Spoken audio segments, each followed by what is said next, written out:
بسم الله الرحمن الرحيم.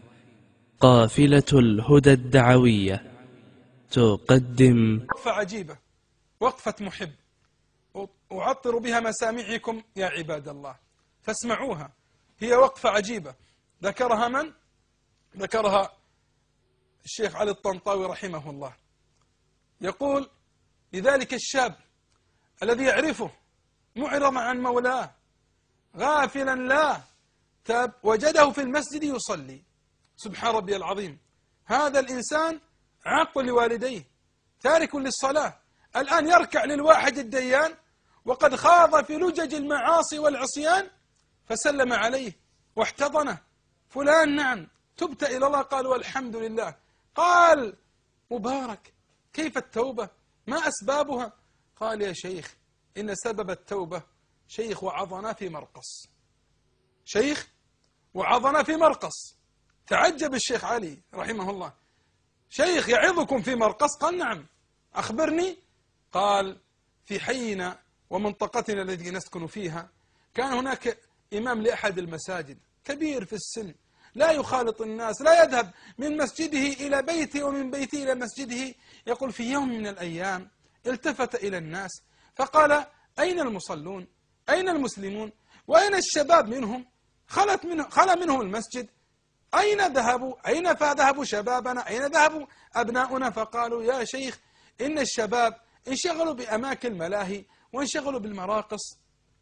فقال الشيخ: وما هي المراقص؟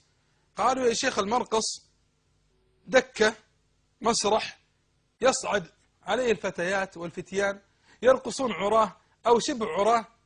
فتفاجأ ذلك الشيخ الذي ما خالط الناس من مسجده إلى بيته فقال: عراه وأمام الناس ويرقصون؟ قال: نعم. قال: من أبناء المسلمين؟ قالوا: من المسلمين. قال: وأنتم ماذا فعلتم؟ هل ذهبتم إليهم؟ سكت الناس. فقال: قوموا بنا.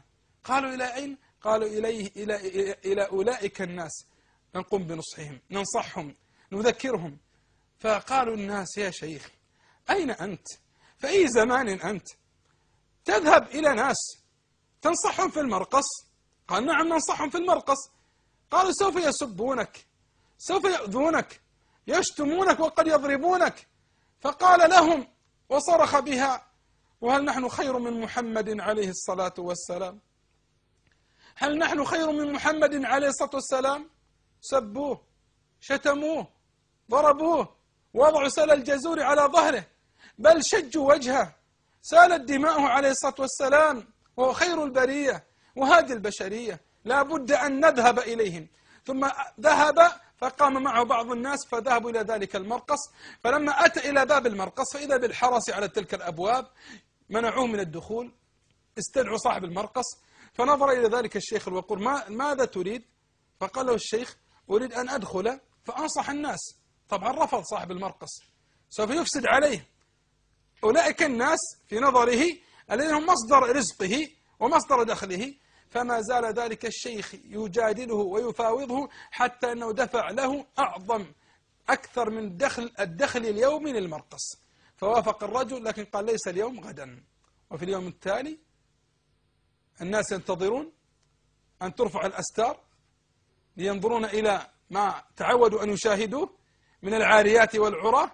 فرفع الستار فإذا بهم بشيخ وقور يجلس على كرسي على تلك الدكة ولا ذلك المرقص. فظن الناس أن هذه فقرة فكاهية، رجل يستهزئ بأهل الدين والصلاح. فلما رفعت الأستار أخذ ذلك الشيخ يتحدث، بدأ بحمد الله والصلاة على رسول الله عليه الصلاة والسلام، ثم بدأ يقرأ كلام الرحيم الرحمن.